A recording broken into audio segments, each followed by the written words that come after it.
بسم اللہ الرحمن الرحیم۔ سورہ اخلاص۔ قل هو اللہ احد۔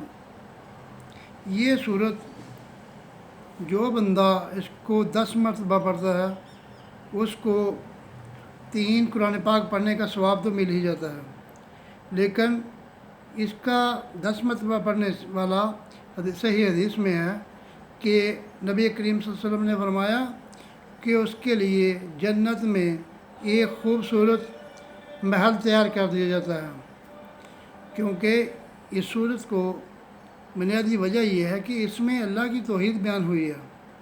یہ اللہ تعالیٰ کو بہت محبوب ہے، صورت بھی محبوب ہے اور جو اس کو پڑھتا ہے وہ آدمی بھی محبوب ہے۔ تو اس صورت سے محبت کرنی چاہیے، اس کو سمجھنا چاہیے، کیونکہ اس میں ایمان، اس میں عقیدہ توحید ہے۔ تو جو اس میں عقیدہ بن جاتا ہے اس پہ انسان کو اس کو سمجھنا چاہیے، پھر اس کے بعد اس عقیدے پر قائم رہنا چاہیے، کیونکہ اس میں اللہ تعالیٰ نے فرمایا کہ میں اکیلا ہوں،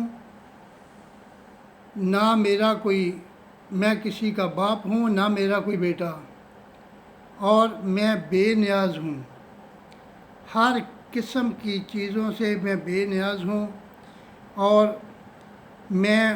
میرا کوئی برابری کرنے والا نہیں ہے، میرا کوئی ہمسر نہیں ہے۔ تو جب کوئی برابری کرنے والا نہیں تو اللہ اکیلا ہی ہوا۔ تو اللہ تعالیٰ نے یہ صورت کو اسی لیے سب سے زیادہ محبوب بنایا، کیونکہ یہ بنیادی چیز ہے۔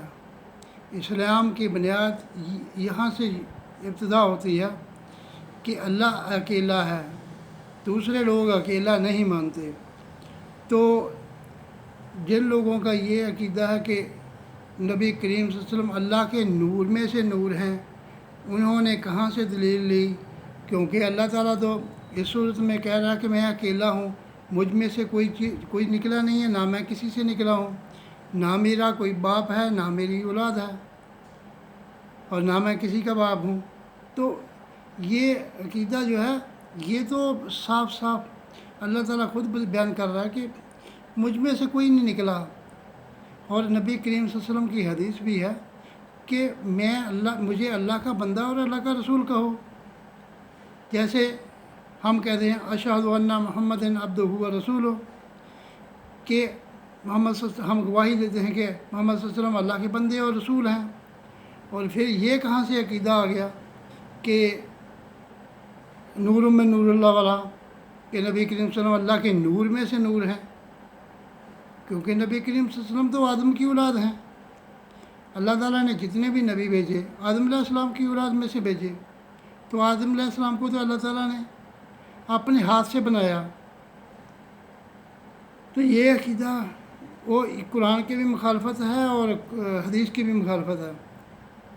تو اللہ تعالیٰ ہمیں قرآن پاک کو سمجھ کر اس پہ چلنے کی توفیق عطا فرمائے، کیونکہ یہ عقیدہ جو ہے یہ ایمان کا حصہ ہے، یہ بلکہ پورا ایمان یہ ہے۔ تو جس کا یہ ایمان نہیں ہے تو اس کا کیا عقیدہ ہے، اس کا کیا ایمان ہے؟ کچھ بھی نہیں۔ اللہ تعالیٰ ہمیں نبی کریم صلی اللہ علیہ وسلم کی اطاعت میں اور اللہ تعالیٰ قرآن پاک کو سمجھنے کی توفیق عطا فرمائے، آمین یا رب العالمین۔